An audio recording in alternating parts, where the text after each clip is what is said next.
ਅਕਾਲ ਜੀ ਆਇਆਂ ਨੂੰ ਬਹੁਤ ਨਿੱਘਾ ਸਵਾਗਤ। ਸੋ ਮੰਡੇ ਟੂ ਫਰਾਈਡੇ 9 ਵਜੇ ਤੋਂ 10 ਵਜੇ ਤੱਕ ਤੁਸੀਂ ਦੇਸੀ ਰੰਗ ਸਾਡਾ ਲਾਈਵ ਸ਼ੋਅ ਦੇਖਦੇ ਆ ਤੇ ਮੰਡੇ ਤੋਂ ਲੈ ਕੇ ਸੋਮਵਾਰ ਤੋਂ ਲੈ ਕੇ ਸ਼ੁੱਕਰਵਾਰ ਤੱਕ ਸੋ ਵੱਖਰੇ ਗੈਸਟ ਸਾਡੇ ਨਾਲ ਆਉਂਦੇ ਆ ਤੇ ਮੰਗਲਵਾਰ ਦਾ ਦਿਨ ਹੁੰਦਾ ਤੇ ਮੰਗਲਵਾਰ ਨੂੰ ਸਾਡੇ ਬੜੇ ਹੀ ਸਤਿਕਾਰਯੋਗ ਬਾਪੂ ਜੀ ਪ੍ਰਿੰਸੀਪਲ ਸਰਵਣ ਸਿੰਘ ਸੋ ਕਿਸੇ ਨਾ ਕਿਸੇ ਸ਼ਖਸੀਅਤ ਬਾਰੇ ਗੱਲਬਾਤ ਕਰਦੇ ਹੁੰਦੇ ਆ। ਸੋ ਲਾਸਟ ਵੀਕ ਜਿਹੜੇ ਪਿਛਲੇ ਵੀਕ ਗੱਲਬਾਤ ਕੀਤੀ ਸੀ ਇਕਬਾਲ ਸਿੰਘ ਰਾਮੂਵਾਲੀਆ ਸੋ ਉਹਨਾਂ ਦੀ ਕਿਸ ਤਰ੍ਹਾਂ ਇੱਕ ਆਮ ਪਰਿਵਾਰ 'ਚੋਂ ਉੱਠ ਕੇ ਦੁਨੀਆ ਦੇ ਵਿੱਚ ਆਪਣਾ ਨਾਮ ਬਣਾਉਣਾ, ਵਧੀਆ ਲਿਖਾਰੀ, ਵਧੀਆ ਇਨਸਾਨ, ਲੋਕਾਂ ਲਈ ਕੰਮ ਕਰਨਾ, ਉਹਨਾਂ ਦੀਆਂ ਗੱਲਾਂ ਬਾਤਾਂ ਕਰ ਰਹੇ ਸੀ। ਤੇ ਅੱਜ ਭਾਗ 2 ਦੇ ਵਿੱਚ ਵੀ ਉਹਨਾਂ ਦੀਆਂ ਗੱਲਾਂ ਬਾਤਾਂ ਕਰਾਂਗੇ। ਤੇ ਜਿਹੜਾ ਪਾਰਟ 2 ਹੋਊਗਾ ਉਹਦੇ ਵਿੱਚ ਜਿਸ ਤਰ੍ਹਾਂ ਕੋਵਿਡ ਦੌਰਾਨ ਜਿਹੜੀਆਂ ਕਾਫੀ ਬੰਦਸ਼ਾਂ ਜਿਹੜੀਆਂ ਇਕੱਠ 'ਤੇ ਲੱਗੀਆਂ ਹੋਈਆਂ ਸੀਗੀਆਂ ਤੇ ਹੁਣ ਰੀਓਪਨ ਹੋ ਰਿਹਾ। ਸੋ ਵੈਡਿੰਗ, ਵਿਆਹ, ਬਰਥਡੇ 'ਤੇ ਜਿਹੜੇ ਅਸੀਂ ਪਹਿਲਾਂ ਇਕੱਠ ਕਰਦੇ ਸੀ, ਇੱਕ ਆਪਣੀ ਖੁਸ਼ੀ ਇਜ਼ਹਾਰ ਕਰਦੇ ਸੀਗੇ, ਸੋ ਕੀ ਉਹ ਉਸੇ ਤਰ੍ਹਾਂ ਹੋਣੇ ਚਾਹੀਦੇ ਆ ਜਾਂ ਅਸੀਂ ਬਦਲਾਅ ਹੋਇਆ? ਪਾਰਟ 2 'ਚ ਗੱਲਬਾਤ ਕਰਾਂਗੇ। ਸਭ ਤੋਂ ਪਹਿਲਾਂ ਜੀ ਆਇਆਂ ਨੂੰ ਆਖਦੇ ਹਾਂ ਬਾਪੂ ਜੀ, ਜੀ ਆਇਆਂ ਨੂੰ। ਸਤਿ ਸ਼੍ਰੀ ਅਕਾਲ ਜੀ। ਸਤਿ ਸ਼੍ਰੀ ਅਕਾਲ ਜੀ, ਸਾਰਿਆਂ ਨੂੰ ਸ਼ੁਭੇਛਾਵਾਂ ਜੀ ਆਇਆਂ ਨੂੰ। ਸੋ ਬਾਪੂ ਜੀ ਗੱਲਬਾਤ ਕਰ ਰਹੇ ਸੀ ਆਪਾਂ ਇਕਬਾਲ ਸਿੰਘ ਰਾਮੂਵਾਲੀਆ ਦੀ। ਸੋ ਮੈਨੂੰ ਵੀ ਪ੍ਰੋਗਰਾਮ ਤੋਂ ਬਾਅਦ ਕਾਫੀ ਕਾਲ ਆਈਆਂ, ਸੋ ਤੁਹਾਡੀ ਸਲਾਹਤਾ ਕਰ ਰਹੇ ਸੀ ਕਿ ਬਾਪੂ ਜੀ ਹੁਣੀ ਬੜੇ ਵਿਸਥਾਰ ਦੇ ਨਾਲ ਇਕਬਾਲ ਹੁਣਾਂ ਬਾਰੇ ਦੱਸ ਰਹੇ ਆ, ਕਿਉਂਕਿ ਜਿਨ੍ਹਾਂ ਨਾਲ ਇਕਬਾਲ ਹੁਣੀ ਵਿਚਰੇ ਨਾ, ਜਿਨ੍ਹਾਂ ਨੂੰ ਮਿਲਣ ਦਾ ਮੌਕਾ ਮਿਲਿਆ, ਸੋ ਹਮੇਸ਼ਾ ਹੀ ਉਹ ਕਹਿੰਦੇ ਇਕਬਾਲ ਹੁਣਾਂ ਨੂੰ ਜਦੋਂ ਨਾਮ ਆ ਜਾਂਦਾ ਤੇ ਸਾਨੂੰ ਸਾਰਾ ਕੁਝ ਉਹ ਯਾਦ ਆ ਜਾਂਦਾ, ਉਹ ਸਮਾਂ ਯਾਦ ਆ ਜਾਂਦਾ ਜਦੋਂ ਇਕਬਾਲ ਹੁਣਾਂ ਨਾਲ ਬੈਠੇ ਹੁੰਦੇ ਸੀ, ਕਿਸ ਤਰ੍ਹਾਂ ਇੱਕ ਉਤਸ਼ਾਹ ਵਾਲੀ ਗੱਲ ਕਰਨੀ, ਇੱਕ ਪੋਜ਼ਿਟਿਵਿਟੀ ਵਾਲੀ ਗੱਲਬਾਤ ਕਰਨੀ। ਸੋ ਆਪਾਂ ਜੇ ਸ਼ੁਰੂਆਤ ਕਰੀਏ ਜੀ ਉਹਨਾਂ ਦੀਆਂ ਹੋਰ ਗੱਲਾਂ ਬਾਤਾਂ, ਜਦੋਂ ਆਪਣੇ ਪ੍ਰੋਫੈਸਰ ਲੱਗੇ ਜੀ ਸੁਧਾਰ ਕਾਲਜ, ਉੱਥੋਂ ਮੈਨੂੰ ਲੱਗਦਾ ਆਪਾਂ ਸ਼ੁਰੂਆਤ ਕਰਾਂਗੇ ਜੀ। ਇਕਬਾਲ ਦੇ ਬਚਪਨ ਤੋਂ ਲੈ ਕੇ ਪੜ੍ਹਾਈ ਕਰਨ ਤੋਂ ਲੈ ਕੇ ਪ੍ਰੋਫੈਸਰ ਲੱਗਣ ਤੱਕ ਆਪਾਂ ਪਿਛਲੀ ਕਿਸ਼ਤ ਦੇ ਵਿੱਚ ਗੱਲਾਂ ਕੀਤੀਆਂ ਸੀ ਜੀ। ਇਕਬਾਲ ਬਹੁਤ ਗੁਣਾ ਬੰਦਾ ਸੀ। ਉਸ ਨੂੰ ਗੁਰੂ ਸਰ ਕਾਲਜ ਸੁਧਾਰ ਵਾਲਿਆਂ ਨੇ ਉਹਦੀ ਲਿਆਕਤ ਦੇ ਤੌਰ ਤੇ ਦੇਖਿਆ ਕਿ ਵੀ ਇਹਦਾ ਜਿਹੜਾ ਪਿਛੋਕੜ ਹੈ ਕਰਨੈਲ ਸਿੰਘ ਪਾਰਸੋਰਾ ਦਾ, ਕਵੀਸ਼ਰੀ ਦਾ ਤੇ ਰੇਡੀਓ ਤੋਂ ਗਾਉਣ ਦਾ, ਉਹ ਸਾਰੀਆਂ ਚੀਜ਼ਾਂ ਰਲ ਮਿਲ ਕੇ ਤੇ ਅੰਗਰੇਜ਼ੀ ਦਾ ਪ੍ਰੋਫੈਸਰ, ਇਹ ਕਿਸੇ ਸਿਫਾਰਸ਼ ਦੇ ਨਾਲ ਨਹੀਂ ਬਲਕਿ ਉਹਦੀ ਮੈਰਿਟ ਦੇ ਨਾਲ ਉਸ ਨੂੰ ਉੱਥੇ ਪ੍ਰੋਫੈਸਰ ਰੱਖਿਆ ਗਿਆ ਜੀ। ਪ੍ਰੋਫੈਸਰ ਰੱਖੇ ਜਾਣ ਤੋਂ ਬਾਅਦ ਉਹ ਆਪਣੇ ਵਿਦਿਆਰਥੀਆਂ ਦੇ ਵਿੱਚ ਬੜਾ ਮਕਬੂਲ ਹੋਇਆ। ਉਹਦਾ ਕਾਰਨ ਕਿ ਇਹ ਸੀ ਕਿ ਇੱਕ ਤਾਂ ਜਿਸ ਤਰ੍ਹਾਂ ਕਾਲਜੀਏਟ ਸੀਗੇ ਬਣਦੇ ਤਣਦੇ, ਉਹ ਜਿਹਾ ਬਣਦਾ ਤਣਦਾ ਉਹ ਸੀ, ਉਮਰ ਦਾ ਬਹੁਤਾ ਫਰਕ ਨਹੀਂ ਸੀਗਾ ਜੀ। ਦੂਜੀ ਗੱਲ ਸੀਗੀ ਕਿ ਉਹ ਉੱਥੋਂ ਦੀਆਂ ਜਿਹੜੀਆਂ ਸਟੇਜ ਦੀਆਂ ਐਕਟੀਵਿਟੀਜ਼ ਦੇ ਵਿੱਚ ਪੂਰਾ ਉਹ ਖੁੱਲ੍ਹ ਕੇ ਹਿੱਸਾ ਲੈਂਦਾ ਸੀ ਔਰ ਆਪਣੀਆਂ ਕਵਿਤਾਵਾਂ, ਆਪਣੇ ਗੀਤ ਗਾਉਂਦਾ ਸੀ ਜੀ। ਤੇ ਉਹਨਾਂ ਦਿਨਾਂ ਦੇ ਵਿੱਚ ਨਕਸਲਵਾੜੀ ਦੌਰ ਚੱਲ ਰਿਹਾ ਸੀ ਤੇ ਉਹਦੇ ਲਈ ਉਸੇ ਦੌਰ ਦੇ ਵਿੱਚ ਬਹੁਤ ਸਾਰੇ ਨੌਜਵਾਨ ਕਵਿਤਾਵਾਂ ਲਿਖ ਰਹੇ ਸੀ, ਗੀਤ ਗਾ ਰਹੇ ਸੀ ਜੀ। ਜਿਵੇਂ ਆਪਾਂ ਸੰਤ ਰਾਮ ਉਦਾਸੀ ਦਾ ਜ਼ਿਕਰ ਕੀਤਾ ਪਿੱਛੇ ਜਿਹੇ, ਤੇ ਇਵੇਂ ਜਿਵੇਂ ਹੀ ਪਾਸ ਹੋਰੀ, ਲਾਲ ਸਿੰਘ ਦਿਲ ਹੋਰੀ, ਵਰਿਆਮ ਸਿੰਘ ਸੰਧੂ ਹੋਰੀ, ਅਮਰਜੀਤ ਚੰਦਨ ਹੋਰੀ, ਹੋਰ ਇਸ ਤਰ੍ਹਾਂ ਦੇ ਜਿਹੜੇ ਕਵੀ ਸੀ ਇਨਕਲਾਬ ਦੀਆਂ ਗੱਲਾਂ ਕਰ ਰਹੇ ਸੀਗੇ ਆਪਣੀਆਂ ਕਵਿਤਾਵਾਂ ਤੇ ਗੀਤਾਂ ਵਿੱਚ ਵੀ ਜੀ। ਉਹਨਾਂ ਦੇ ਨਾਲ ਹੀ ਆਪਣਾ ਇਕਬਾਲ ਰਾਮੂਵਾਲੀਆ ਇਹ ਵੀ ਕਵਿਤਾਵਾਂ ਲਿਖਣ ਲੱਗ ਪਿਆ, ਗੀਤ ਲਿਖਣ ਲੱਗ ਪਿਆ, ਜਿਹਨਾਂ ਨੂੰ ਕਹਿੰਦੇ ਨੇ ਕਿ ਉਹਨਾਂ ਦਿਨਾਂ ਦੇ ਵਿੱਚ ਇਨਕਲਾਬੀ ਕਵਿਤਾਵਾਂ, ਇਨਕਲਾਬੀ ਗੀਤ, ਤਤੀਆਂ ਕਵਿਤਾਵਾਂ ਜੀ। ਤੋਂ ਉਹ ਇਹ ਕਵਿਤਾਵਾਂ ਜਿਹੜੀਆਂ ਸਨ, ਇਹ ਗੀਤ ਜਿਹੜੇ ਸਨ, ਉਹ ਵੇਲੇ ਦੀ ਹਕੂਮਤ ਨੂੰ, ਵੇਲੇ ਦੇ ਨਿਜ਼ਾਮ ਨੂੰ ਰੜਕਦੇ ਸੀ ਜੀ। ਕਿ ਇਹਨਾਂ ਗੀਤਾਂ ਦੇ, ਇਹਨਾਂ ਕਵਿਤਾਵਾਂ ਦੇ ਵਿੱਚੋਂ ਨਿਜ਼ਾਮ ਦਾ ਤਖਤਾ ਪਲਟ ਦੇਣ ਦੀਆਂ ਸੂਹਾਂ ਮਿਲ ਰਹੀਆਂ ਨੇ। ਤੇ ਉਹਨਾਂ ਦਿਨਾਂ ਦੇ ਵਿੱਚ ਇਹ ਜਿਹੜੀ ਨਕਸਲਵਾੜੀ ਲਹਿਰ ਸੀ ਉਹਦੇ ਵਿੱਚ ਬਹੁਤ ਸਾਰੇ ਨੌਜਵਾਨ ਮਾਰੇ ਵੀ ਗਏ, ਝੂਠੇ ਪੁਲਿਸ ਮੁਕਾਬਲਿਆਂ ਦੇ ਵਿੱਚ ਮਾਰ ਦਿੱਤੇ ਗਏ। 2 ਸੰਕਟ ਮੇਰੇ ਦੇਖਦੇ ਬਹੁਤ ਵੱਡੇ ਆਏ ਨੇ ਪੰਜਾਬ ਦੀ ਜਵਾਨੀ ਉੱਤੇ। ਇੱਕ ਤਾਂ ਉਹ ਚੜ੍ਹਦੇ 70ਵਿਆਂ ਦੇ ਵਿੱਚ ਨਕਸਲਵਾੜੀ ਦਾ ਦੌਰ, ਮੈਂ ਉਦੋਂ ਟੁੱਡੀ ਕੇ ਕਾਲਜ ਦੇ ਵਿੱਚ ਪੜ੍ਹਾ ਰਿਹਾ ਸੀ। ਫਿਰ ਉਸ ਤੋਂ ਬਾਅਦ ਜਿਹੜਾ 80 ਤੋਂ ਲੈ ਕੇ 84 ਵਾਲਾ ਤੇ 90 ਤੱਕ ਜਾਣ ਵਾਲਾ ਗਾ, 90 ਤੋਂ ਵੀ ਅੱਗੇ ਤੱਕ ਜਾਣ ਵਾਲਾ ਉਹ ਖਾੜਕੂ ਦੌਰ ਜੀ ਉਹਦੇ ਵਿੱਚ ਬੜਾ ਜਵਾਨੀ ਦਾ ਘਾਣ ਹੋਇਆ ਜੀ। ਇਹ ਦੋ ਲਹਿਰਾਂ ਇਹੋ ਜਿਹੀਆਂ ਸੀ ਜਿਹਦੇ ਵਿੱਚ ਪੰਜਾਬ ਦੇ ਬਹੁਤ ਅਮੋਲਕ ਹੀਰੇ ਜਾਂਦੇ ਰਹੇ। ਤੋ ਉਹਦੀਆਂ ਗੱਲਾਂ ਜਿਹੜੀਆਂ ਨੇ ਉਹ ਤਾਂ ਆਪਾਂ ਕਿਸੇ ਹੋਰ ਮੌਕੇ ਤੇ ਕਦੇ ਕਰਾਂਗੇ। ਤਾਂ ਉਹਦਾ ਅਸਰ ਕਬੂਲ ਲਿਆ ਸੀਗਾ ਇਕਬਾਲ ਰਾਮੂਵਾਲੀਆ ਨੇ ਆਪਣੀਆਂ ਲਿਖਤਾਂ ਦੇ ਵਿੱਚ ਜੀ। ਪਰ ਜਿੱਥੋਂ ਤੱਕ ਮੇਰੀ ਜਾਣਕਾਰੀ ਆ ਜਾਂ ਉਹਨੇ ਕਦੇ ਮੈਨੂੰ ਦੱਸਿਆ ਹੋਵੇ, ਜੋ ਦੱਸਿਆ ਉਹਦੇ ਮੁਤਾਬਕ ਉਹਦੀ ਜਿਹੜੀ ਇਨਕਲਾਬੀ ਰੁਚੀ ਸੀਗੀ ਨਾ, ਉਹ ਕਵਿਤਾਵਾਂ ਲਿਖਣ ਤੱਕ ਤੇ ਕਵਿਤਾਵਾਂ ਬੋਲਣ ਤੱਕ ਸੀ, ਨਾ ਕਿ ਕੋਈ ਇਸ ਤਰ੍ਹਾਂ ਦੇ ਜਿਹੜਾ ਸਟਰਗਲ ਹੈ, ਸੰਘਰਸ਼ ਹੈ, ਉਹਦੇ ਵਿੱਚ ਸ਼ਾਮਲ ਹੋ ਕੇ ਉਹੋ ਜਿਹਾ ਕੋਈ ਉੱਥੇ ਕਾਰਨਾਮਾ ਕਰਨ ਤੱਕ ਜੀ। ਕੁਝ ਸਾਡੇ ਕਵੀ ਤਾਂ ਐਸੇ ਸਨ ਜਿਹੜੇ ਕਵਿਤਾਵਾਂ ਵੀ ਲਿਖਦੇ ਸਨ ਔਰ ਐਕਸ਼ਨ ਵੀ ਕਰਦੇ ਸੀ ਜੀ। ਇਹ ਇਕਬਾਲ ਕਿਸੇ ਐਕਸ਼ਨ ਦੇ ਵਿੱਚ ਸ਼ਾਮਲ ਨਹੀਂ ਸੀ। ਪਰ ਹੋਇਆ ਇਹ ਕਿ ਉਹਨਾਂ ਦਿਨਾਂ 'ਚ ਡਰ ਪੈ ਗਿਆ ਕਿ ਜਿਹੜੇ ਨੌਜਵਾਨ ਇਹ ਲਿਖ ਰਹੇ ਨੇ ਨਾ ਇਹੋ ਜਿਹੀਆਂ ਕਵਿਤਾਵਾਂ, ਇਹਨਾਂ ਦੇ ਮਗਰ ਕਦੇ ਵੀ ਸਰਕਾਰ ਲੱਗ ਸਕਦੀ ਆ, ਕਦੇ ਵੀ ਪੁਲਿਸ ਲੱਗ ਸਕਦੀ ਆ, ਕਦੇ ਵੀ ਇਹਨਾਂ ਨੂੰ ਫੜ ਸਕਦੀ ਆ, ਕਦੇ ਵੀ ਇਹਨਾਂ ਨੂੰ ਜੇਲ੍ਹ ਭੇਜ ਸਕਦੀ ਆ, ਜਾਂ ਇਹਨਾਂ ਤੇ ਝੂਠਾ ਕੇਸ ਕੂਸ ਪਾ ਕੇ ਇਹਨਾਂ ਦਾ ਪੁਲਿਸ ਮੁਕਾਬਲਾ ਕਰਵਾ ਸਕਦੀ ਜੀ।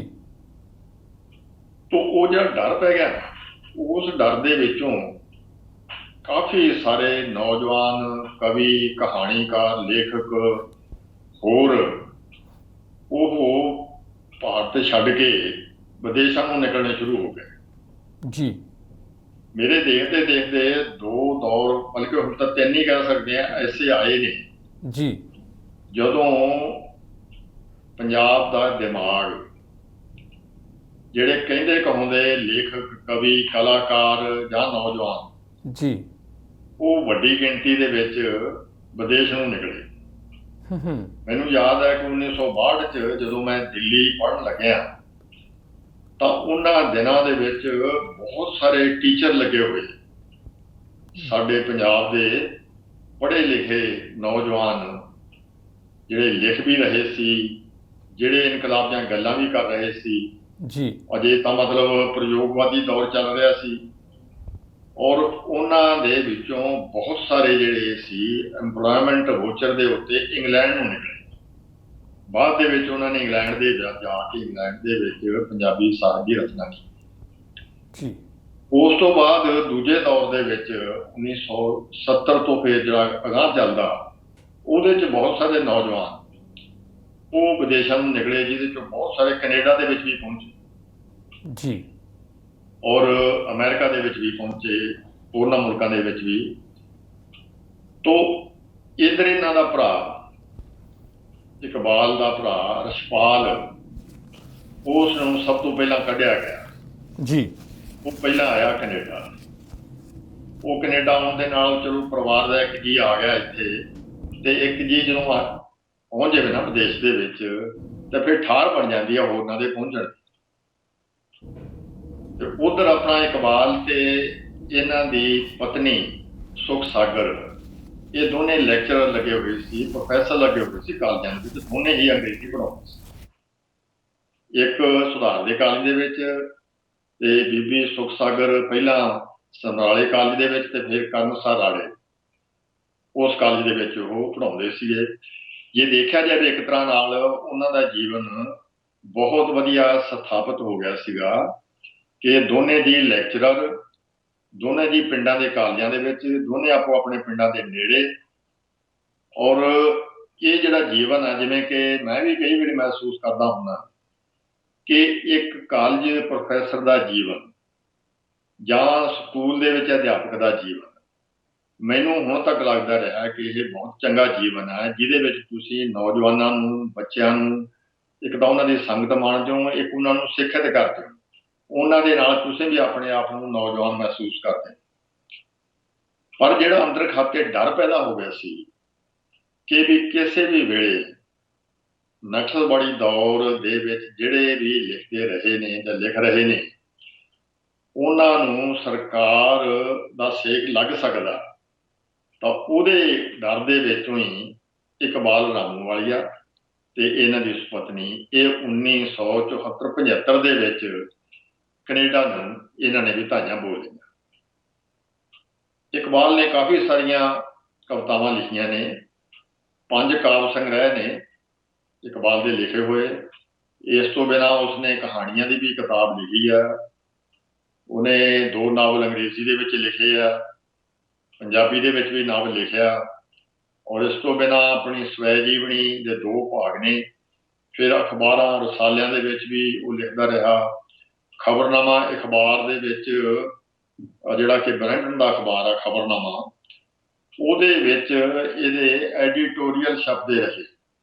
ਮੈਂ ਜਦੋਂ ਇੱਥੇ ਆਇਆ ਨਾ 2001 ਦੇ ਵਿੱਚ, ਤਾਂ ਉਹ ਐਡੀਟੋਰੀਅਲ ਪੜ੍ਹਨੇ, ਉਹਦੇ ਵਿੱਚ ਕਾਵਕ ਵਾਰਤਕ ਹੁੰਦੀ ਸੀਗੀ, ਤੇ ਮੈਂ ਅਕਸਰ ਕਹਿਣਾ ਵੀ ਇਹ ਐਡੀਟੋਰੀਅਲ ਦੀ ਥਾਂ ਤੇ ਸ਼ਾਇਰੀਟੋਰੀਅਲ ਨੇ। ਤੋ ਇਹ ਜਦੋਂ ਫਿਰ ਆ ਗਏ 1975 ਦੇ ਵਿੱਚ, ਤੇ ਇੱਥੇ ਆ ਕੇ ਇਹਨਾਂ ਨੂੰ ਸਾਰੀ ਦੀ ਸਾਰੀ ਪੜ੍ਹਾਈ ਦੁਬਾਰਾ ਕਰਨੀ ਪਈ। ਭਾਵੇਂ ਅੰਗਰੇਜ਼ੀ ਦੀ MA ਸੀ ਪੰਜਾਬ ਯੂਨੀਵਰਸਿਟੀ ਤੋਂ, ਗਵਰਨਮੈਂਟ ਕਾਲਜ ਲੁਧਿਆਣੇ ਦੇ ਪੜ੍ਹਨ ਵਾਲੇ ਸੀ, ਸਭ ਤੋਂ ਵਧੀਆ ਕਾਲਜ ਦੇ ਪੜ੍ਹਨ ਵਾਲੇ, ਔਰ ਸਭ ਤੋਂ ਜਿਹੜੀ ਟਾਪ ਦੀ ਯੂਨੀਵਰਸਿਟੀ ਆ ਉੱਥੋਂ ਅੰਗਰੇਜ਼ੀ ਦੀ MA ਕਰਨ ਵਾਲੇ। ਪਰ ਕੈਨੇਡਾ ਦੇ ਵਿੱਚ ਜਿਨ੍ਹਾਂ ਮੁਲਕਾਂ ਤੋਂ ਵੀ ਵਿਦਿਆਰਥੀ ਆਉਂਦੇ ਨੇ ਪੜ੍ਹ ਕੇ ਡਿਗਰੀਆਂ ਲੈ ਕੇ ਆਉਂਦੇ ਨੇ, ਤਾਂ ਇੱਥੇ ਆ ਕੇ ਉਹਨਾਂ ਨੂੰ ਫਿਰ ਉਹ ਡਿਗਰੀਆਂ ਨਵਿਆਉਣੀਆਂ ਪੈਂਦੀਆਂ, ਦੁਬਾਰਾ ਕਰਨੀਆਂ ਪੈਂਦੀਆਂ। ਇੱਥੇ ਆ ਕੇ ਫਿਰ ਦੂਹਰਾ ਸੰਕਟ ਸੀ, ਜਿਹਦਾ ਨਾਮ ਨੇ ਰੱਖਿਆ ਬਰਫ਼ ਵਿੱਚੋਂ ਉੱਗਦਿਆਂ। ਜਿਹੜਾ ਬਰਫ਼ ਵਿੱਚੋਂ ਬਾਪੂ ਜੀ ਇਕਬਾਲ ਹੁਣੀ 1975 'ਚ ਇੱਥੇ ਪਹੁੰਚੇ ਸੀ ਜੀ? ਹਾਂ 1975 'ਚ ਇੱਥੇ ਆ ਗਏ ਸੀਗੇ। ਰਛਪਾਲ ਹੁਣੀ ਪਹਿਲਾਂ ਆਏ ਸੀ, ਇਕਬਾਲ ਹੁਣੀ ਬਾਅਦ 'ਚ ਪਹਿਲਾਂ ਆਏ ਜੀ, ਔਰ ਬਾਕੀ ਪਰਿਵਾਰ ਦੇ ਮੈਂਬਰ ਆ ਉਸ ਤੋਂ ਬਾਅਦ ਆਏ। ਠੀਕ ਹੈ ਜੀ, ਠੀਕ ਹੈ ਜੀ। ਅਸਤਾ ਤਾਂ ਸਾਰੇ ਹੀ ਸਵਾਏ ਬਲਵੰਤ ਸਿੰਘ ਦੇ, ਬਲਵੰਤ ਸਿੰਘ ਦਾ ਲੜਕਾ ਵੀ ਪਹੁੰਚ ਗਿਆ, ਜਿਹੜੇ ਸਾਰਾ ਪਰਿਵਾਰ ਹੀ ਆ ਗਿਆ। ਬਾਕੀ ਜਿੰਨੇ ਵੀ ਭੈਣ ਭਰਾ ਹੈਗੇ ਨੇ ਸਾਰੇ ਦੇ ਸਾਰੇ ਇੱਥੇ ਹੀ ਨੇ ਆਪਣੇ, ਉਹਨਾਂ ਚੋਂ ਵੀ ਬਹੁਤੇ ਬਰੈਂਪਟਨ ਦੇ ਵਿੱਚ ਜੀ। ਤੋ 4 ਭਰਾ ਇਹ, 2 ਭੈਣਾਂ ਜੀ। ਇਹਨਾਂ ਦੇ ਗਾਂਹ ਦੇ ਪਰਿਵਾਰ ਜਿਹੜੇ ਹੈਗੇ ਨੇ ਉਹ ਸਾਰੇ ਪੰਜਾਬ ਦੇ ਵਿੱਚੋਂ ਇੱਧਰ ਆ ਗਏ। ਤੋ ਇੱਥੇ ਆ ਕੇ ਫਿਰ ਹਰ ਤਰ੍ਹਾਂ ਦਾ ਕੰਮ ਕਰਨਾ ਪਿਆ ਇਕਬਾਲ ਜੀ। ਆਪਾਂ ਸਭ ਜਾਣਦੇ ਹਾਂ। ਹੂੰ। ਜਿਹੜੇ ਨਹੀਂ ਆਏ ਅਜੇ ਵਿਦੇਸ਼ਾਂ ਦੇ ਵਿੱਚ, ਦੇਸ਼ 'ਚ ਬੈਠੇ ਆ, ਉਹਨਾਂ ਵਾਸਤੇ ਇਹ ਗੱਲ ਨਵੀਂ ਹੋ ਸਕਦੀ ਹੈ ਕਿ ਕਿੰਨੀ ਸਟਰਗਲ ਕਰਨੀ ਪੈਂਦੀ, ਕਿੰਨਾ ਸੰਘਰਸ਼ ਕਰਨਾ ਪੈਂਦਾ। ਹੁਣ ਤੁਸੀਂ ਆਪਣੇ ਆਪ ਤੇ ਦੇਖੋ ਜੀ, ਜਾਂ ਮੇਰੇ ਲੜਕੇ ਨੂੰ ਮੈਂ ਦੇਖਦਾ, ਜਾਂ ਫਿਰ ਹੋਰ ਜਿਹੜੇ ਸਾਡੇ ਰਿਸ਼ਤੇਦਾਰ ਨੇ ਜਾਂ ਸਾਡੇ ਪਿੰਡੂ ਨੇ ਜੀ, ਕਿ ਇੱਥੇ ਜਿਹੜੇ ਨੌਜਵਾਨ ਆਉਂਦੇ ਨੇ, ਜਿਵੇਂ ਕਹਿੰਦੇ ਆ ਕਿ ਆਪਣਾ ਸਿਰ ਆਪ ਗੁੰਦਣਾ ਪੈਂਦਾ। ਸਭ ਤੋਂ ਪਹਿਲਾਂ ਤਾਂ ਆ ਕੇ ਉਹ ਜਿੱਥੇ ਕਿਤੇ ਵੀ ਉਹਨਾਂ ਨੂੰ ਜਗ੍ਹਾ ਮਿਲਦੀ ਆ, ਕਿਸੇ ਆਪਣੇ ਪਿੰਡੂ ਕੋਲੇ, ਦੋਸਤ ਮਿੱਤਰ ਕੋਲੇ, ਰਿਸ਼ਤੇਦਾਰ ਕੋਲੇ, ਉੱਥੇ ਕੁਝ ਦਿਨ ਉਹ ਰੁਕਦੇ ਆ। ਫਿਰ ਉਹ ਕਿਸੇ ਨਾ ਕਿਸੇ ਬੇਸਮੈਂਟ 'ਚ ਰਹਿਣ ਦਾ ਪ੍ਰਬੰਧ ਕਰਦੇ ਆ, ਕੰਮ ਲੱਭਦੇ ਆ। ਕੰਮ ਜਿਹੋ ਜਿਹਾ ਵੀ ਮਿਲੇ, ਦਰ ਦੇ ਉੱਤੇ ਅਖਬਾਰਾਂ ਸੁੱਟਣ ਤੋਂ ਲੈ ਕੇ ਨਿੱਕੇ ਮੋਟੇ ਕੰਮ, ਖੇਤਾਂ ਦਾ ਕੰਮ, ਜਿਹੋ ਜਿਹਾ ਵੀ ਕੰਮ ਮਿਲਦਾ ਉਹ ਕਰਕੇ, ਉਸ ਤੋਂ ਬਾਅਦ ਫਿਰ ਆਹਿਸਤਾ ਆਹਿਸਤਾ ਉਹ ਕੋਈ ਟੈਕਸੀ ਤੇ ਚੜ੍ਹਦਾ, ਕੋਈ ਟਰੱਕ ਤੇ ਚੜ੍ਹਦਾ, ਕੋਈ ਹੋਰ ਕੰਮ ਕਰਨ ਲੱਗਦਾ, ਔਰ ਉਹਦੇ ਨਾਲ ਫਿਰ ਉਹ ਆਪਣਾ ਨਿੱਕਾ ਮੋਟਾ ਘਰ ਬਣਾਉਣਾ ਸ਼ੁਰੂ ਕਰਦਾ। ਇਹਦੇ ਤੇ ਕਈ ਸਾਲ ਲੱਗ ਜਾਂਦੇ। ਜਿਨ੍ਹਾਂ ਨੂੰ ਤਾਂ ਪਿੱਛੋਂ ਮਾਪੇ ਸਪੋਰਟ ਕਰਨ ਵਾਲੇ ਹੁੰਦੇ ਆ, ਉਹਨਾਂ ਦਾ ਘਰ-ਬਾਰ ਥੋੜਾ ਛੇਤੀ ਬਣ ਜਾਂਦਾ।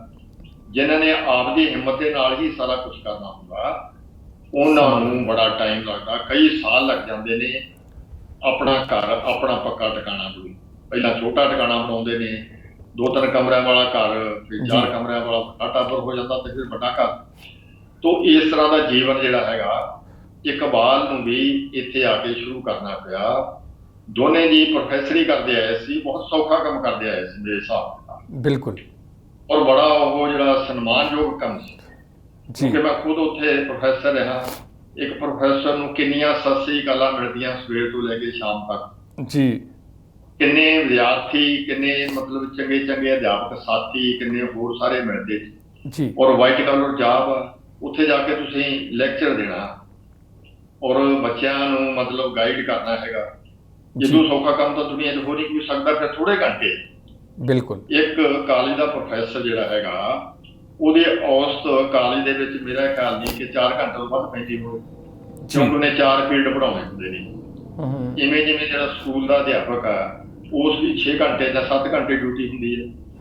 ਤੋ ਉਹਦੇ ਵਿੱਚ ਦੀ ਉਹ ਸਭ ਛੱਡ ਕੇ ਆ ਕੇ ਇੱਥੇ ਤਾਂ ਲੰਬੀਆਂ ਦਿਹਾੜੀਆਂ ਰਾਤਾਂ ਦੀਆਂ ਵੀ ਉਹ ਸਾਰੇ ਕੰਮ ਕਰਨੇ ਪਏ, ਨਾਲ ਪੜ੍ਹਾਈ ਕਰਨੀ ਪਈ, ਕੋਰਸ ਕਰਨੇ ਪਏ ਜੀ। ਤੋ ਉਸ ਕੋਰਸ ਕਰਦਿਆਂ ਫਿਰ ਇਹਨੇ ਆਪਣੀ ਅੰਗਰੇਜ਼ੀ ਦੀ ਦੁਬਾਰਾ ਪੜ੍ਹਾਈ ਕੀਤੀ ਜੀ। ਇੱਥੋਂ ਦਾ ਪ੍ਰੋਨੰਸੀਏਸ਼ਨ ਹੋਰ ਆ, ਉੱਥੋਂ ਦਾ ਹੋਰ ਆ। ਅਸੀਂ ਜਿਹੜੀ ਅੰਗਰੇਜ਼ੀ ਸਿੱਖੇ ਹੋਏ ਆ ਨਾ ਪੰਜਾਬ ਦੇ ਵਿੱਚ, ਉਹ ਜਿਹੜਾ ਬਰਤਾਨੀਆ ਦਾ ਇੰਗਲੈਂਡ ਦਾ ਪ੍ਰੋਨੰਸੀਏਸ਼ਨ ਆ, ਉਹਦੇ ਮੁਤਾਬਕ ਅੰਗਰੇਜ਼ੀ ਪੜ੍ਹਾਈ ਜਾਂਦੀ, ਉਹਦੇ ਮੁਤਾਬਕ ਬੋਲੀ ਜਾਂਦੀ ਜੀ। ਹੁਣ ਉਹੀ ਅੰਗਰੇਜ਼ੀ ਜਦੋਂ ਕਿਸੇ ਹੋਰ ਮੁਲਕ ਵਿੱਚ ਚਲੀ ਗਈ, ਅਮਰੀਕਾ ਦੇ ਵਿੱਚ ਚਲੀ ਗਈ, ਕੈਨੇਡਾ ਚਲੀ ਗਈ, ਤਾਂ ਉੱਥੋਂ ਦਾ ਉਚਾਰਨ ਹੀ ਵੱਖਰਾ ਹੋ ਜਾਂਦਾ। ਬਿਲਕੁਲ। ਤਾਂ ਡਾਕਟਰ ਸਰਦਾਰਾ ਸਿੰਘ ਜਾਓ ਉਹਨਾਂ ਨੇ ਕਿਹਨੂੰ ਨਹੀਂ ਕਹਿਣਾ, ਉਹ ਯਾਰੋ ਇੰਨੀ ਅੰਗਰੇਜ਼ੀ ਪੜ੍ਹੇ ਆ, ਇੰਨੀਆਂ ਅੰਗਰੇਜ਼ੀ 'ਚ ਕਿਤਾਬਾਂ ਲਿਖੀਆਂ, ਤੇ ਜ਼ਿਆਦਾ ਬੋਲਦੇ ਨੇ, ਕਿਸੇ ਵੀ ਸਮਝ ਨਹੀਂ ਲੱਗਦੀ ਵੀ ਕੀ ਬੋਲ ਗਏ। ਬਿਲਕੁਲ ਬਿਲਕੁਲ। ਜਿਵੇਂ ਪੰਜਾਬੀ ਦਾ ਉਚਾਰਨ ਆ, ਕਈ ਉਚਾਰਨ ਤਾਂ ਜਿਹੜੇ ਹੈਗੇ ਆ ਬੜੇ ਸਪਸ਼ਟ ਹੁੰਦੇ ਨੇ।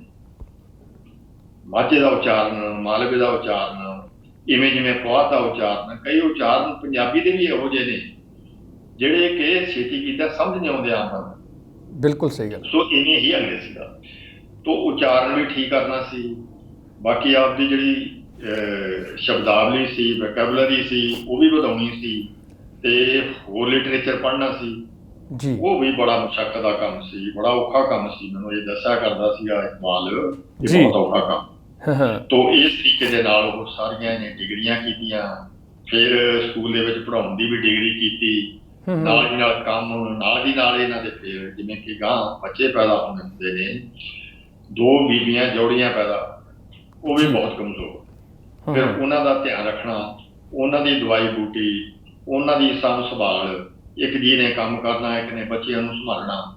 ਤਾਂ ਇਸ ਦੇ ਵਿੱਚ ਦੀ ਤਾਂ ਹੀ ਤੁਹਾਨੂੰ ਕਿਹਾ ਕਿ ਬਰਫ਼ ਚੋਂ ਉੱਗਦੇ ਆ, ਇੱਥੇ ਬਰਫ਼ ਚੋਂ ਉੱਗਣ ਵਾਲੀ ਗੱਲ ਕਰਨੀ ਪਈ ਜੀ। ਸੋ ਬਿਲਕੁਲ ਜੀ, ਗੱਲਬਾਤ ਇਕਬਾਲ ਹੁਣਾਂ ਦੀ ਚੱਲ ਰਹੀ ਆ ਕਿ ਕਿਸ ਤਰ੍ਹਾਂ ਸੰਘਰਸ਼ ਇਕਬਾਲ ਹੁਣਾਂ ਨੇ ਕੀਤਾ ਇੱਥੇ, ਕਿਸ ਤਰ੍ਹਾਂ ਪੜ੍ਹਾਈ ਆਪਣੀ ਕਰਨੀ। ਉੱਥੋਂ ਬੇਸ਼ੱਕ ਜਿੰਨੇ ਵੀ ਅਸੀਂ ਐਜੂਕੇਸ਼ਨ ਲੈ ਕੇ ਆਉਂਦੇ ਹਾਂ, ਇੱਥੇ ਅੱਗੇ ਦੁਬਾਰਾ ਸਾਨੂੰ ਜਿਹੜੀ ਐਜੂਕੇਸ਼ਨ ਲੈਣੀ ਪੈਂਦੀ ਹੈ, ਫਿਰ ਉੱਥੇ ਪਹੁੰਚਣ ਲਈ ਕਿੰਨਾ ਸੰਘਰਸ਼ ਕਰਨਾ ਪੈਂਦਾ, ਕਿੰਨੀਆਂ ਮੁਸ਼ਕਲ ਜੋਬਾਂ ਵੀ ਕਰਨੀਆਂ ਪੈਂਦੀਆਂ। ਜੀ ਬਾਪੂ ਜੀ। ਹਾਂ, ਉਹ ਜਿਸ ਵੇਲੇ ਫਿਰ ਸਕੂਲ ਅਧਿਆਪਕੀ ਮਿਲ ਗਈ ਜੀ, ਤੇ ਨਾਲ ਦੀ ਨਾਲ ਇਹਨਾਂ ਦੀ ਜੀਵਨ ਸਾਥਣ ਸੁਖ ਸਾਗਰ ਜੀ, ਉਸਨੇ ਵੀ ਪੜ੍ਹਾਈ ਕੀਤੀ, ਉਸਨੇ ਵੀ ਸਕੂਲ ਅਧਿਆਪਕੀ ਦਾ ਕੋਰਸ ਕੀਤਾ ਤੇ ਉਸ ਨੂੰ ਵੀ ਫਿਰ ਜੋਬ ਮਿਲੀ, ਔਰ ਦੋਨੇ ਪ੍ਰਾਇਮਰੀ ਸਕੂਲ ਦੇ ਟੀਚਰ ਬਣੇ। तो फिर इस तरीके दे नाल जिहड़ा सीगा ना इन्हां दा जीवन इत्थे आके स्थापित होना शुरू होया। तो परिवार भी बदन फुरन लगा। जदों 2001 दे विच जी मैं प्रिंसीपली तो रिटायर हो के अपने लड़के दे पास असीं भी इत्थे आ गए जी। इत्थे आउण दे नाल फिर इत्थे मेल जोड़ होना शुरू होया साडा जी। दो बंदे जिहड़े हैगे ने, एक किरपाल सिंह पन्नू जी, एक इकबाल सिंह रामू वाले।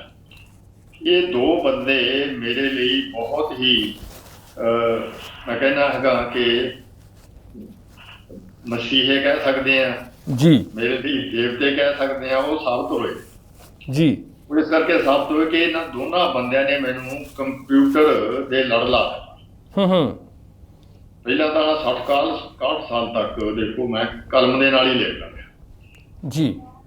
2002 ਦੇ ਵਿੱਚ ਅਸੀਂ ਇੱਥੇ ਇਕੱਠੇ ਹੋਏ ਇਕਬਾਲ ਦੇ ਘਰ ਜੀ। ਪੰਜਾਬੀ ਟ੍ਰਿਬਿਊਨ ਦੇ ਵਿੱਚ ਮੈਂ ਲਿਖਿਆ ਕਰਦਾ ਸੀਗਾ ਉਹਨਾਂ ਕਈਆਂ ਅਖਬਾਰਾਂ ਦੇ ਵਿੱਚ ਸਾਲਾਂ ਦੇ ਵਿੱਚ।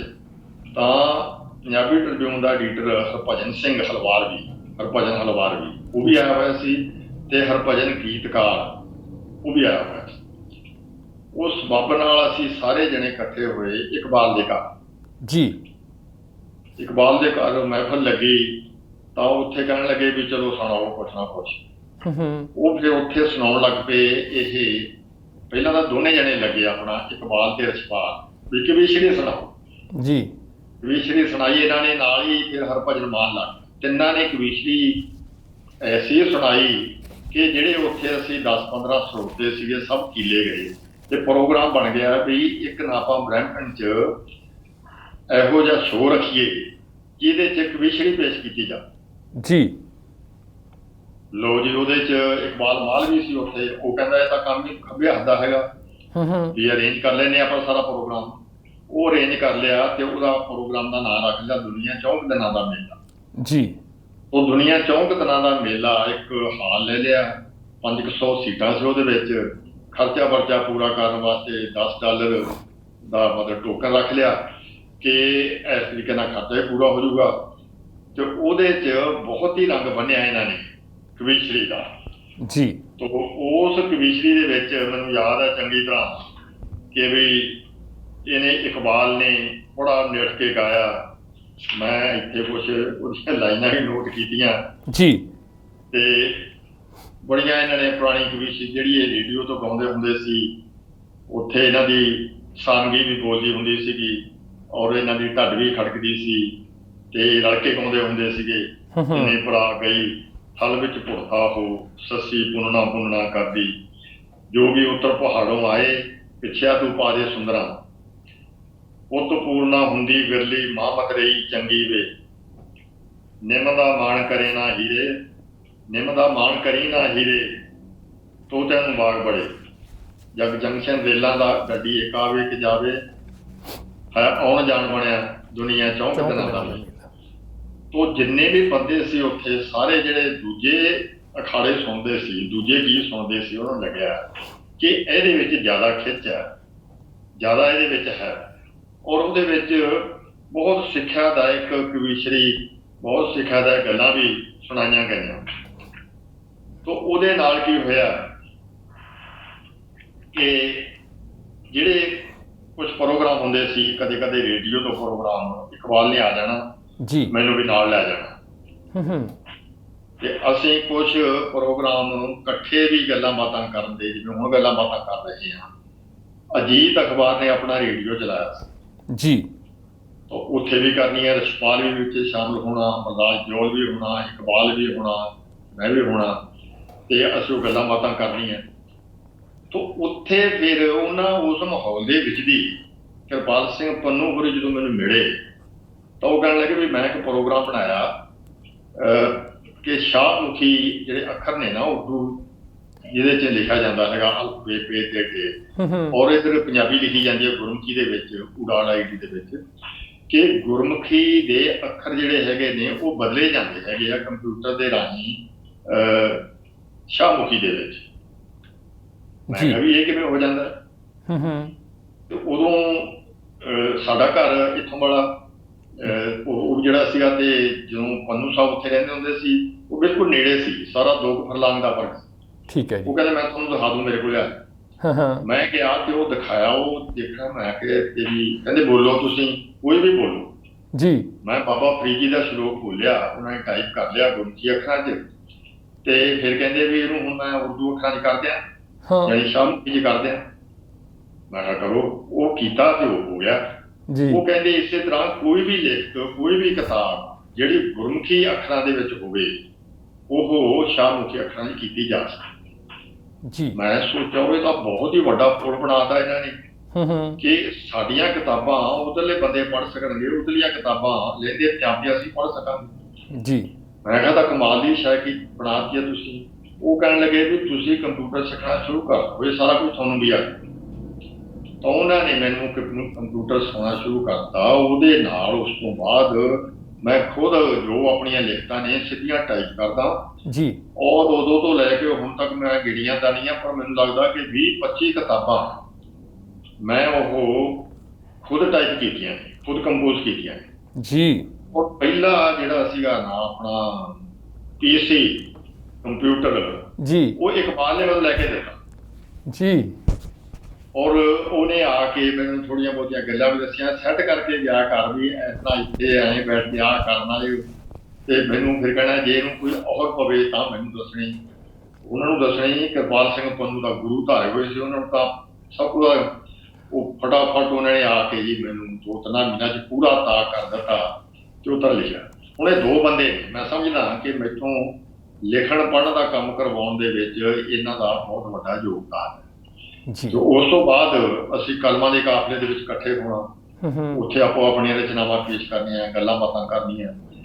ਕਈ ਵਾਰ ਰਲ ਮਿਲ ਕੇ ਪਿਕਨਿਕਾਂ ਤੇ ਇਕੱਠੇ ਜਾਣਾ। ਜੇ ਕੋਈ ਪੰਜਾਬ ਤੋਂ ਕੋਈ ਸਾਹਿਤਕਾਰ ਆਉਣਾ, ਐਡੀਟਰ ਆਉਣਾ ਜੀ, ਕੋਈ ਕਵੀ ਲੇਖਕ ਆਉਣਾ, ਤਾਂ ਫਿਰ ਕਦੇ ਸਾਡੇ ਘਰ, ਕਦੇ ਇਕਬਾਲ ਹੋਰਾਂ ਦੇ ਘਰ, ਕਦੇ ਇਸ ਤਰ੍ਹਾਂ ਪੰਨੂ ਸਾਹਿਬ ਨੇ ਜਾਂ ਹੋਰ ਸੱਜਣ ਮਿੱਤਰ ਨੇ ਉੱਥੇ ਜਾ ਕੇ ਇਕੱਠੇ ਹੋਣਾ। ਤੋਂ ਬਹੁਤ ਨੇੜਤਾ ਹੋ ਗਈ। ਇੱਕ ਜਿਹੜੀ ਸੀਗੀ ਨਾ ਸਾਡੀ ਮਤਲਬ ਸਾਹਿਤਕਾਰਾਂ ਦੀ ਢਾਣੀ, ਜਿਹਦੇ ਵਿੱਚ ਇਕਬਾਲ ਕੋਲੇ ਸਾਧਨ ਸੀਗੇ ਸਾਰੇ ਜੀ। ਸਾਧਨ ਕਹਿਣ ਦਾ ਮਤਲਬ ਹੈ ਕਿ ਵੀ ਇਹ ਫਿਰ ਜਦੋਂ ਅਧਿਆਪਕੀ ਤੋਂ ਰਿਟਾਇਰ ਹੋ ਗਿਆ ਤਾਂ ਇਹਦੇ ਕੋਲੇ ਗੱਡੀ ਆਪਣੀ, ਤੇ ਫਿਰ ਇਹਨੇ ਕੀ ਕਰਨਾ, ਜੇ ਕੋਈ ਵਿਦਿਆਰਥੀ ਆਉਣੇ ਪੜ੍ਹਨ ਵਾਸਤੇ ਜੀ ਤਾਂ ਉਹਨਾਂ ਨੂੰ ਵੀ ਲੈ ਆਉਣਾ। ਕੋਈ ਕਿਸੇ ਰਿਸ਼ਤੇਦਾਰ, ਦੋਸਤ ਮਿੱਤਰ, ਜਾਣੂ ਦਾ ਕੋਈ ਉਹਨਾਂ ਦਾ ਵਿਦਿਆਰਥੀ ਹੋਣਾ ਤਾਂ ਉਹਨੂੰ ਕੁਛ ਦਿਨ ਘਰੇ ਰੱਖਣਾ, ਫਿਰ ਉਹਨੂੰ ਕਿਸੇ ਨਾ ਕਿਸੇ ਉਹਦੇ ਰਹਿਣ ਦਾ ਟਿਕਾਣਾ ਕਿਸੇ ਨਾ ਕਿਸੇ ਦੇ ਨਾਲ ਕਰਨਾ, ਔਰ ਦੱਸਣਾ ਵੀ ਤੁਸੀਂ ਕੈਨੇਡਾ 'ਚ ਕਿਵੇਂ ਰਹਿਣਾ, ਕਿਵੇਂ ਵਿਚਰਨਾ, ਕਿਵੇਂ ਖਾਣਾ ਪੀਣਾ, ਕਿਵੇਂ ਆਪਣੇ ਆਪ ਨੂੰ ਤੁਸੀਂ ਪੇਸ਼ ਕਰਨਾ, ਕਿਵੇਂ ਪੜ੍ਹਨਾ। ਫਿਰ ਕਈਆਂ ਨੂੰ ਟਿਊਸ਼ਨ ਵੀ, ਮੁਫਤੀ ਟਿਊਸ਼ਨ ਪੜ੍ਹਾਉਣੀ, ਨਿਸ਼ਕਾਮ ਸੇਵਾ ਕਰਨੀ। ਤੋਂ ਸਮਾਜ ਸੇਵਕ ਦਾ ਬਹੁਤ ਵੱਡਾ ਰੋਲ ਰਿਹਾ ਆਪਣੇ ਇਕਬਾਲ ਰਾਮੂ ਵਰਗੇ ਦਾ। ਤੋਂ ਇਹਦੇ ਵਿੱਚ ਦੀ ਮੈਂ ਵੀ, ਕਿਉਂਕਿ ਪਾਰ ਸਾਹਿਬ ਦਾ ਹੁੰਦਾ ਸੀ ਜੀ, ਉਹ ਵੱਡੀ ਉਮਰ ਦੇ ਹੋ ਗਏ, ਉਹ ਚਾਹੁੰਦੇ ਹੁੰਦੇ ਸੀ ਕਿ ਹਰ ਹਫ਼ਤੇ ਵੀ ਘੰਟਾ 2 ਘੰਟੇ ਮੈਂ ਸੰਗਤ ਦੇਵਾਂ ਉਹਨਾਂ ਨੂੰ, ਮੈਂ ਕੋਈ ਨਵੀਂ ਕਿਤਾਬ ਲੈ ਕੇ ਜਾਵਾਂ ਉਹਨਾਂ ਕੋਲ, ਤਾਂ ਉਹਨਾਂ ਨੂੰ ਵੀ ਮੈਂ ਮਿਲਣਾ। ਔਰ ਉਹਦੇ ਨਾਲ ਹੀ ਫਿਰ ਇਹਨਾਂ ਦਾ ਘਰ ਆਪਣੇ ਥੋੜੀ ਜਿਹੀ ਵਿੱਥ ਦੇ ਉੱਤੇ ਪਹਿਲਾਂ ਤਾਂ ਆਮੋ ਸਾਹਮਣੇ ਸੀ ਜੀ, ਫਿਰ ਸਾਰਾ 50 ਗਜ ਦਾ ਫਾਸਲਾ ਹੋਣਾ, ਤਾਂ ਫਿਰ ਇਕਬਾਲ ਨੂੰ ਕਈ ਵਾਰ ਮਿਲਣਾ। ਤੋਂ ਇਸ ਤਰ੍ਹਾਂ ਇੱਕ ਪਰਿਵਾਰ ਦੇ ਤੌਰ ਤੇ ਸਾਡਾ ਮੇਲ ਮਿਲਾਪ ਅੱਗੇ ਵੱਧਦਾ ਗਿਆ ਬਾਪੂ ਜੀ। ਇਸ ਤਰੀਕੇ ਦੇ ਨਾਲ। ਹਾਂਜੀ ਬਾਪੂ ਜੀ, ਆਪਾਂ ਕੋਸ਼ਿਸ਼ ਕਰੀਏ ਜਿਹੜਾ ਅਗਲਾ ਭਾਗ ਆ ਪੂਰਾ ਉਹ ਕੋਈ 50 ਕੁ ਮਿੰਟ ਦਾ ਪ੍ਰੋਗਰਾਮ ਨਾਲ ਰਛਪਾਲ ਹੁਣਾਂ ਨੂੰ ਵੀ ਲਵਾਂਗੇ, ਜੇ ਸਟੂਡੀਓ ਆ ਸਕੇ ਤੇ ਪੂਰਾ ਕਰਾਂਗੇ। ਕੁਝ ਹੋਰ ਤੁਹਾਨੂੰ ਲੱਗਦਾ ਕਿ ਆਪਾਂ ਅੱਜ ਇੱਥੇ ਆ ਕੇ ਉਹਨਾਂ ਨੇ ਸੰਘਰਸ਼ ਕਰਕੇ ਆਪਣਾ ਟੀਚਿੰਗ ਲਾਈਨ ਦੇ ਵਿੱਚ ਆ ਗਏ, ਤੇ ਜਿਵੇਂ ਤੁਸੀਂ ਉਹ ਥੋੜ੍ਹੇ ਜਿਹੇ ਪਹਿਲਾਂ ਆ ਗਏ ਸੀ, ਜਿਵੇਂ ਤੁਸੀਂ ਰਿਟਾਇਰ ਹੋ ਕੇ ਆਏ ਜਾਂ ਹੋਰ ਕੁਛ ਆਏ, ਜਿਹੜਾ ਤੁਸੀਂ ਬਣਾਇਆ ਉਹ ਆਪਾਂ ਕਵਰ ਕਰ ਲਿਆ। ਕੁਛ ਹੋਰ ਥੋੜ੍ਹਾ ਜਿਹਾ ਕਵਰ ਕਰੋ, ਤੇ ਫਿਰ ਅਗਲੇ ਭਾਗ ਦੇ ਵਿੱਚ ਆਪਾਂ ਹੋਰ ਜੋ ਇਹਨਾਂ ਨੇ ਸਮਾਜ ਸੇਵਕ ਕੰਮ ਕੀਤੇ ਇੱਥੇ, ਜਿਸ ਤਰ੍ਹਾਂ ਤੁਸੀਂ ਰੇਡੀਓ ਤੇ ਕਹਿੰਦੇ ਆ ਕਿ ਮੇਰੇ ਨਾਲ ਵੀ ਕਾਫੀ ਸ਼ੋਅ ਦੇ ਵਿੱਚ ਆਉਂਦੇ ਰਹੇ, ਠੀਕ ਹੈ, ਉਦੋਂ ਗੱਲਾਂ ਬਾਤਾਂ ਕਰਨੀਆਂ, ਕਿਸ ਤਰ੍ਹਾਂ ਲੋਕਾਂ ਨੂੰ ਸੇਧ ਦੇਣੀ ਹੈ ਨਾ, ਔਰ ਸਤਿਕਾਰ ਕਰਨਾ। ਜਿਸ ਤਰ੍ਹਾਂ ਤੁਸੀਂ ਕਿਹਾ ਕਿ ਇੰਗਲਿਸ਼ ਦੇ ਵਿੱਚ ਉਦੋਂ ਜ਼ਿਆਦਾ ਮੈਨੂੰ ਲੱਗਦਾ ਇੰਗਲਿਸ਼ ਨੂੰ ਪੰਜਾਬੀ ਦੇ ਵਿੱਚ ਵੀ ਮੁਹਾਰਤ ਉਹਨਾਂ ਦੀ ਬਹੁਤ ਜ਼ਿਆਦਾ ਸੀ, ਸ਼ਬਦਾਂ ਦੀ ਚੋਣ ਜੀ। ਬਹੁਤ ਬੜਾ ਬੰਦਾ ਸੀ, ਆਪਾਂ ਜ਼ਿਕਰ ਕੀਤਾ ਕਿ 11 in 1 ਸੀ। ਦੇਖੋ, ਕਵੀ ਵੀ ਹੋਣਾ ਤੇ ਐਡੀਟਰ ਵੀ ਹੋਣਾ, ਫਿਰ ਉਸ ਦਾ ਨਾਵਲਕਾਰ ਹੋਣਾ, ਕਹਾਣੀਕਾਰ ਹੋਣਾ, ਫਿਰ ਉਸ ਦਾ ਚੰਗਾ ਵਧੀਆ ਬੁਲਾਰਾ ਹੋਣਾ, ਪ੍ਰਭਾਵਸ਼ਾਲੀ ਹੋਣਾ, ਤੇ ਵਧੀਆ ਡਿਬੇਟਰ ਹੋਣਾ, ਔਰ ਫਿਰ ਸੈਕੂਲਰ ਹੋਣਾ, ਫਿਰ ਹਰ ਮਹਿਫਲ ਦੇ ਵਿੱਚ ਜਾਣਾ, ਸੱਜ ਜਾਣਾ। ਤੇ ਅਜੇ ਤਾਂ ਨਰਿੰਦਰ ਭੁਗਿਆਨ ਦੀਆਂ ਗੱਲਾਂ ਕਰਨੀਆਂ, ਹੋਰ ਵੀ ਕੀ ਗੱਲਾਂ ਕਰਨ ਵਾਲੀਆਂ ਨੇ, ਤੇ ਹਸਮੁਖ ਹੋਣਾ, ਔਰ ਇੱਕ ਦੂਜੇ ਦਾ ਦੁੱਖ ਸੁੱਖ ਵੰਡਾਉਣਾ। ਉਹ ਸਾਰੀਆਂ ਗੱਲਾਂ ਨੇ ਕਰਨ ਵਾਲੀਆਂ। ਕੱਲ ਨੂੰ ਅਗਲੇ ਹਫ਼ਤੇ ਕਰਾਂਗੇ। ਉਹਨਾਂ ਦੇ ਭਰਾ ਰਛਪਾਲ ਸਿੰਘ, ਇਹ ਸਾਰਾ ਪਰਿਵਾਰ ਹੀ ਬੜਾ ਪੜ੍ਹਿਆ ਲਿਖਿਆ ਜੀ। ਤੁਸੀਂ ਹੈਰਾਨ ਹੋਵੋਗੇ ਕਿ ਕਿਸੇ ਇੱਕ ਪਰਿਵਾਰ ਦੇ ਵਿੱਚ ਇੰਨੇ ਪੜ੍ਹੇ ਹੋਣ ਨਾ। ਪਹਿਲਾਂ ਹਰਚਰਨ ਸਿੰਘ ਜੀ, ਉਹ BA ਦਾ ਅਧਿਆਪਕ ਰਿਹਾ।